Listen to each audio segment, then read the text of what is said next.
Hi guys, good morning, welcome back to the channel. Today's review we have the facelifted Volkswagen T-Cross, which is this very cute and handsome looking compact crossover on review with us today. So today we're going to show you some of the exterior changes, because I think most of the changes are exterior in terms of this facelift. Nothing has really changed in terms of its drivetrain. It's not mild hybridized or anything. So I think for those of you who are familiar with the previous generation T-Cross, this is pretty much the same. But there are quite a bit of differences in terms of the exterior. The car looks more pretty now, more presentable, more lifestyle fulfilling, so to speak. So without any further ado, let's go and check out the car. But before we do all that, if you're a driver in Singapore and you need to renew your insurance, because it's that time of the year, we've got some of the best possible insurance quotes for you. So it's free to inquire. Please check us out. Link in the description box below. You can go and get your insurance quote from anywhere else as well, but compare it with us for sure. If you want to sell your car for the best price possible, we also have another link in the description for you to check out. With that, let's go check out the Volkswagen T-Cross. Alright, so jumping straight into the review, this is the exterior of the Volkswagen T-Cross. For those of you who are more sharp, in terms of more astute in your hearing, you'll hear a slight engine clatter over there, and that's probably due to the 3-cylinder. Every 3-cylinder in the market does that, but just wanted to point out that this is the reason why the car can be heard in today's review. But in any case, super handsome looking cute car. I love the yellow. I'm not sure about you guys. You know, if you have any opinions about the color, please feel free to put them in the comment section below. Some people that I've shown the car to say that it reminds them of the Python yellow found on the last generation RS3, and some people just say that it looks like a bit too custardy, a bit too mustardy for their liking. But personally, I think it really pops. I mean, look around you in the general car park. I mean, like, just look. Do you see another yellow car? Answer is no. So this is definitely going to stand out, and it stands out in a really cool way as well. I think the main updates of the facelift is that the front bumper has been altered. This of course is the R-line version. It looks a little bit better, but the front bumper has been dressed up. I think it looks a bit more boxy now, and I think that's a good thing, more rugged. And it now has the upgraded LED headlamps, which are a little bit more advanced and look a little bit better as well. So the daytime running lights actually correspond and line up with the front grille. You can see over here. So you can see at this point the daytime running lights sort of end, and then it continues onto the chrome grille over here, which I think is pretty nice. And then you got of course the R-Line logo in front, not to indicate that this is a sports car by any means, but it is dressed up in R-Line trim. And along with the R-Line trim, you do get 18-inch wheels as standard. I'll show you the side of the car. The side of the car looks really good. It looks so, I don't know, it looks so proper, you know. As the Malays would say, it looks very semangat.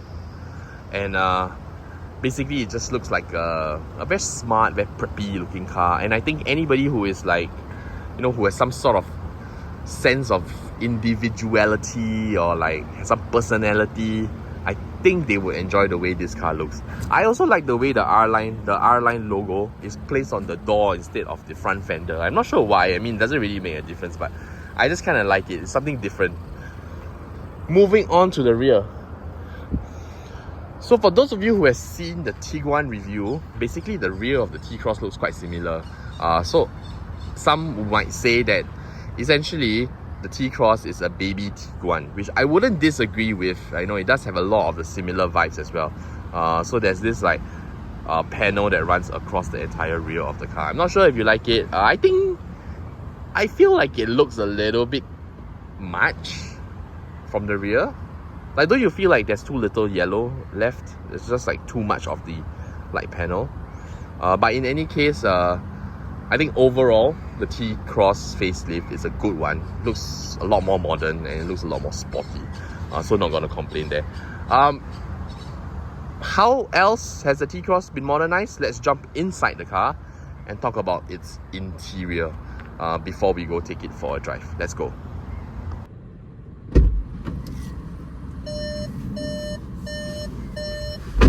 Alright guys, welcome to the cabin of the Volkswagen T-Cross.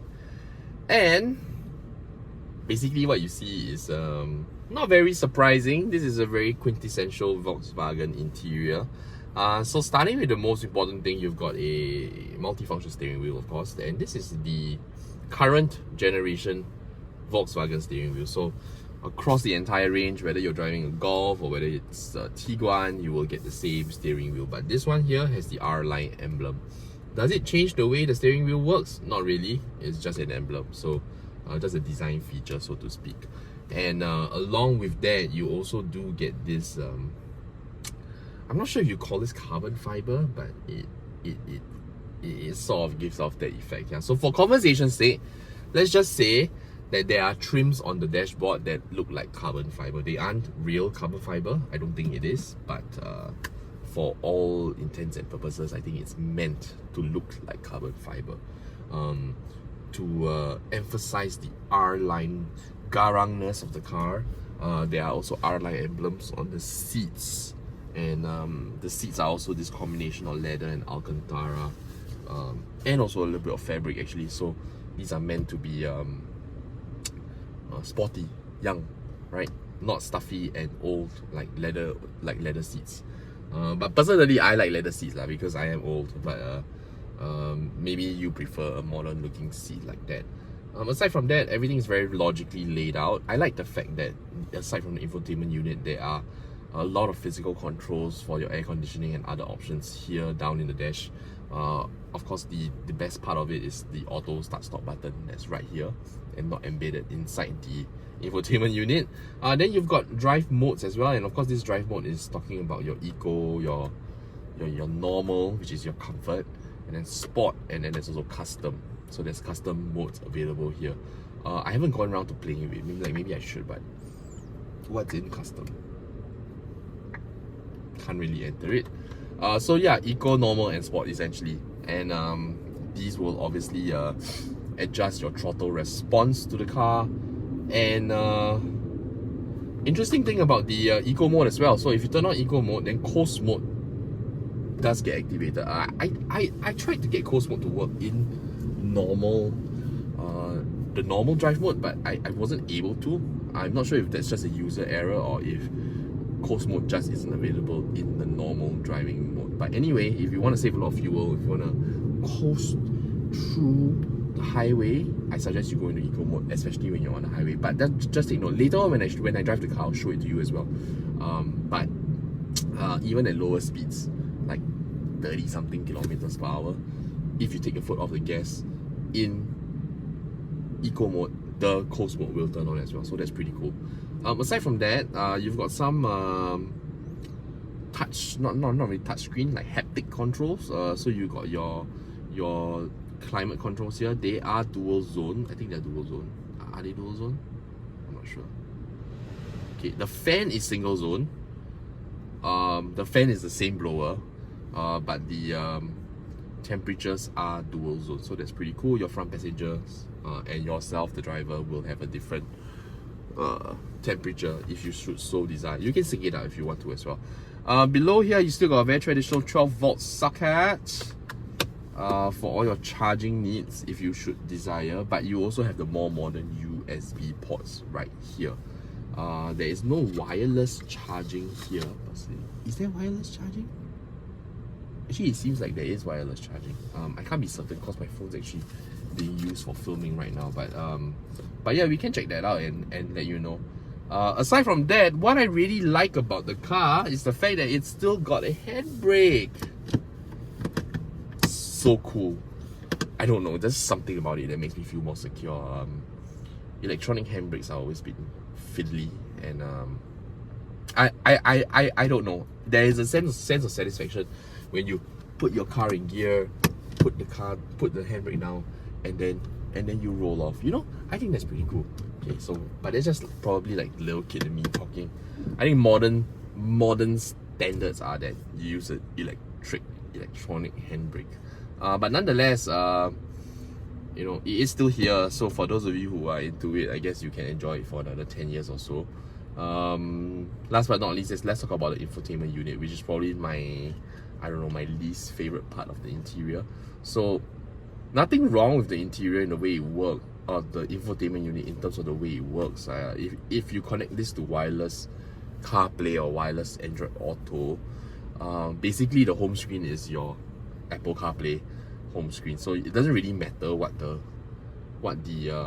original menus are like, but I do feel like for this modern day and age, I think the infotainment units do have to be a little bit more dressed up, a little bit more fancy. So this one, I think the bezel is on the thicker side, which just makes it look a tiny bit cheap. Not any worse than Toyota. In fact, it feels quite Toyota-ish, if I'm being very honest. Yeah, bezels are a little bit too big, and size I think is a tiny bit too small. So I think today's context, you probably want something that's at least like 10-inch. And of course, if you compare this to its big brother, the Tiguan, which now comes with a infotainment unit that is larger than your MacBook Air. It's 15 inches. You know, this looks a bit like down on the stats.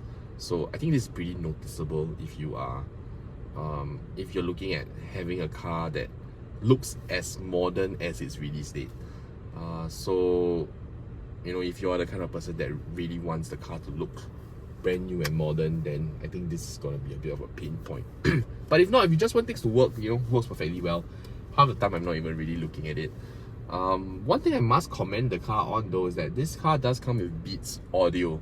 So Beats audio, not the best system on the market. I think it still loses out to more flagship systems like your Meridian, your Canton sound systems. But I think it might just be better than the Harman Kardon sound system, and maybe like the JBL system. So no complaints there whatsoever. Not as refined in the high ranges, but in terms of bass, in terms of its mid-range, I think it penetrates pretty well. So pretty cool. Pretty happy with that. So that's all for the front of the car. The main cabin, digital driver's display as well. This is pretty standard. But let's jump into the rear, check out how much space we have in the back seat of the T-Cross.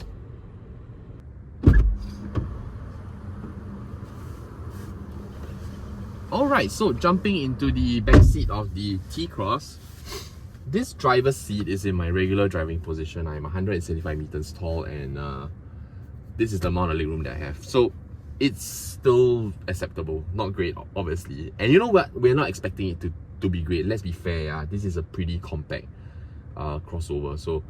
So being reasonable, I am not squashed up, and I think I'm already pretty happy with that. And to be honest, I'm quite slouchy in my driving position, so I think most people who drive like normal human beings will feel like will actually create a lot more a legroom in the rear. So most people, so let's just assume another person who is 175 meters tall and has a more normal driving position in terms of sitting more upright, making use of the slightly elevated height. I think you will have quite a bit more legroom here. Probably another at least 2 inches, probably. It's just that I like sitting very low in the car. So even in SUVs or crossovers, I tend to kind of sink my seat down further back and low. I don't know why, but it's just the way it is. Alright, so headroom is actually pretty okay too. And you know, from the generally boxy shape of the car, I wouldn't expect it to be otherwise. So under the seat, so even in the lowest setting, so this seat has been pushed down all the way down, and I've actually got space to put my feet underneath the front seat. So that's not too bad actually. So despite the slightly decreased legroom that I've created by bringing the seat back, there is still space under the seat for my feet to go, which means that essentially I can sort of relax my legs out a little bit more. And if you're a lady driving the car and you've got kids at the back, I think they'll be more than happy. Definitely no complaints there whatsoever. One thing that you might complain about though is the lack of a rear aircon. So I think it's a bit of a grey area here, because I know that for entry-level cars, rear aircon units are not like standard. They're not, you wouldn't really consider them a point of parity, but at the same time, the Volkswagen T-Cross isn't exactly entry level as well. So it is entry in terms of where it sits among its stablemate. So in the Volkswagen range, this is the entry level car, yes. But at its price point, it is not the entry-level car compared to other brands. So I feel like it wouldn't have hurt to just chuck the rear aircon in, just so that the car sort of keeps pace with other cars in this segment. I mean, I can't right now off the right off the top of my head, I can't tell you what other cars are cheaper and have rear aircon vents, but I can pretty much guarantee you that I will be able to find a car that's cheaper and has a rear aircon vent. Aside from that, isofix points are standard. These are very nice and sturdy, very well made.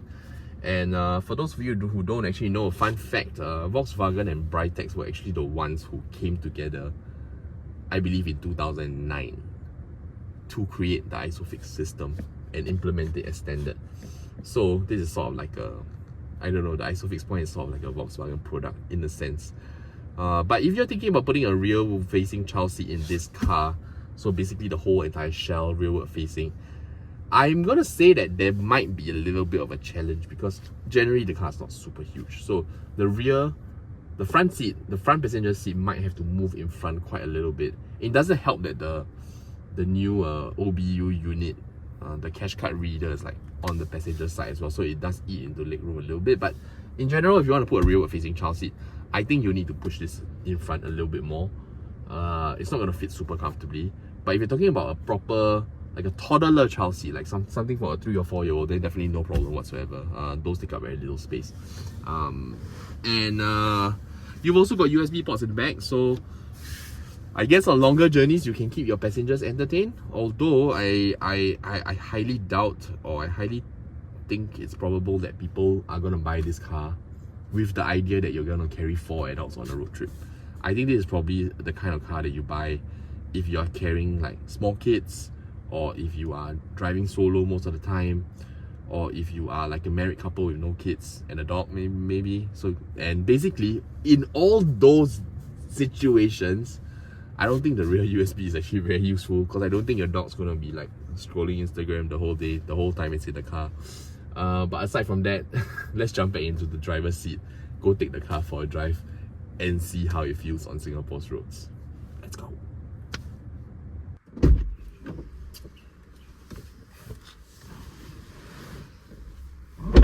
Alright, so back in the driver's seat of the Volkswagen T-Cross.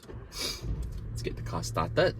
We are going to go for a drive and see how the car performs. But before we get started, as usual, let's go through some basic specifications of the car.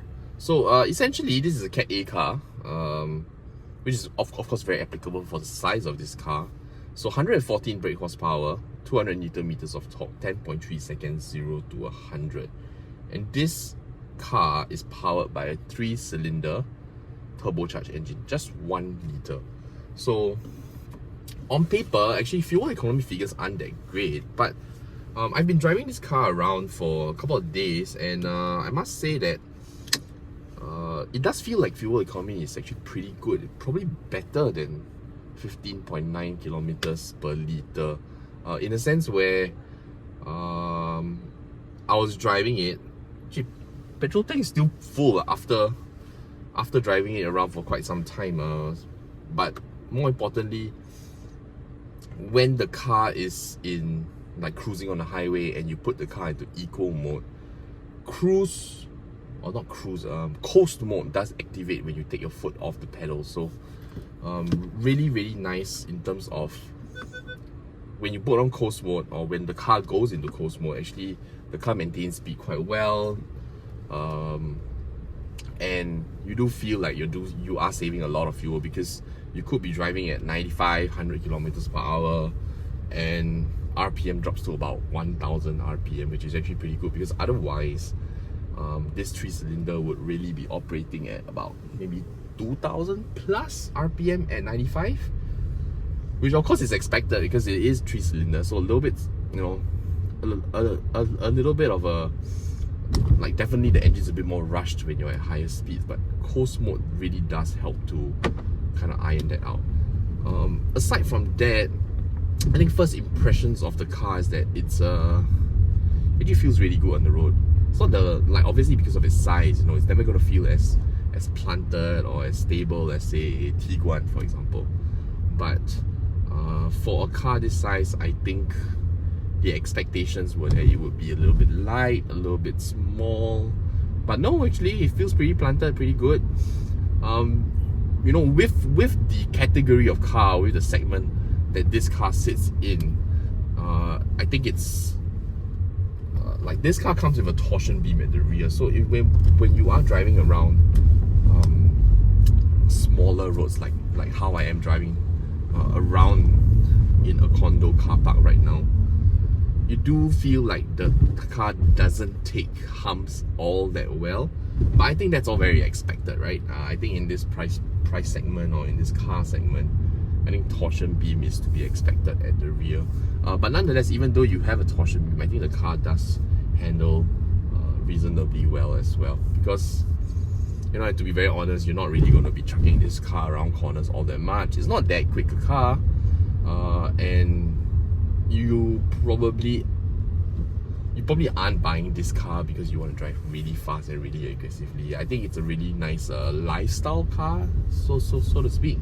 It's not the cheapest entry level car you can buy on the market, but I think with the styling of the car, the road feel of the car, I think you do get quite a bit of value for money as well. So let's talk a little bit about how it moves off, how it drives.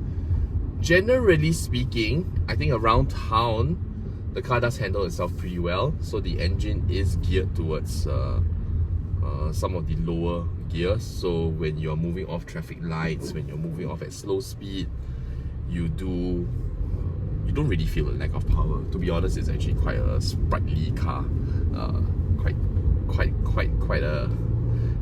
a lively car to drive.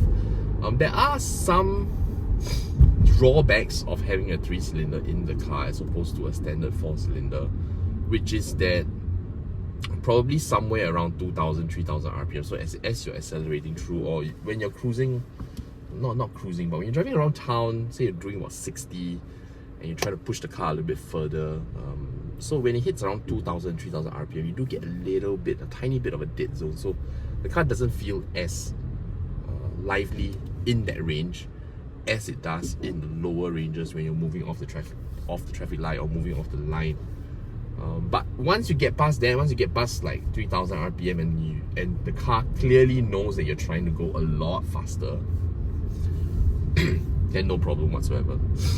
With the turbocharger, the car will move, no problem. In fact, I think most of you who see the 0 to 100 time of 10.3 seconds and then you drive the car, I think you will feel like the car is quicker than its stated amount.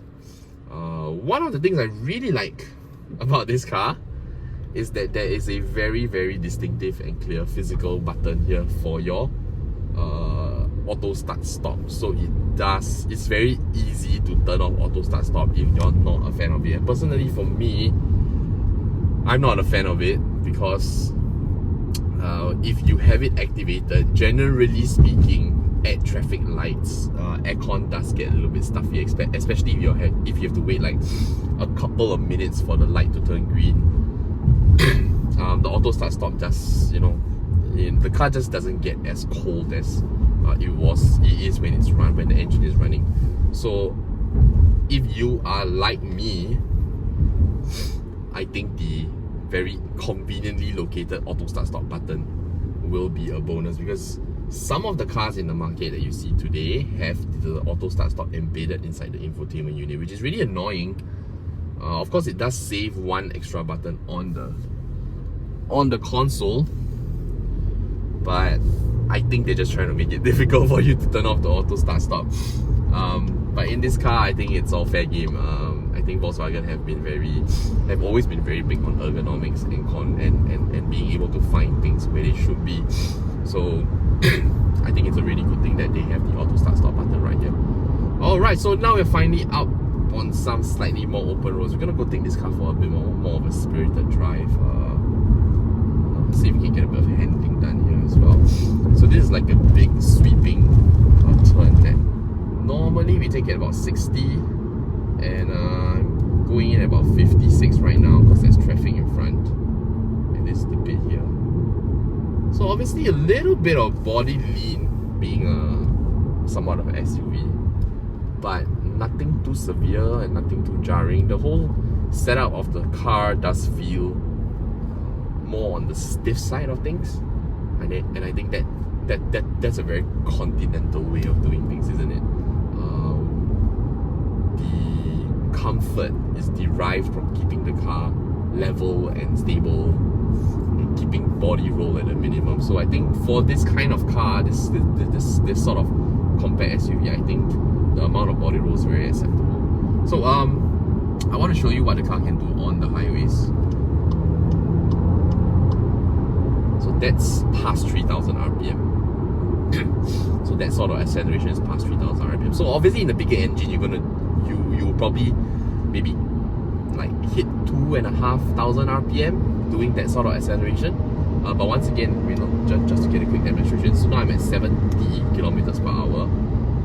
If I want the car to move, I have to push it past 3,005. Now it's 4,005. So definitely, if you need the car to move a little bit more than your usual pace, the car is capable. But obviously, being a 3-cylinder, you will have to contend with higher RPMs. And if you're okay with that, then that's cool. But personally speaking, I think there's really no need to do that, especially in Singapore roads.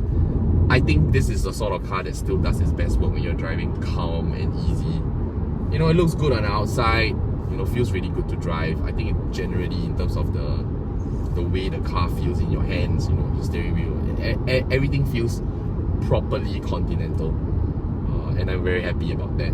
In fact, on longer drives, I was cruising at about maybe like 95, 100, and the car is actually really quite effortless even at that speed. You know, I would have expected the car to feel a bit rushed at that speed, and generally the rushed feeling that you get usually comes from the fact that you're driving at higher RPM, so you can feel the engine roar. You know, to point out a very exaggerated example, I think anybody who has ever driven like a say FD2R up to Malaysia, up to KL, and you will know that usually your RPMs are like 4,000, 3,000 plus cruising, right?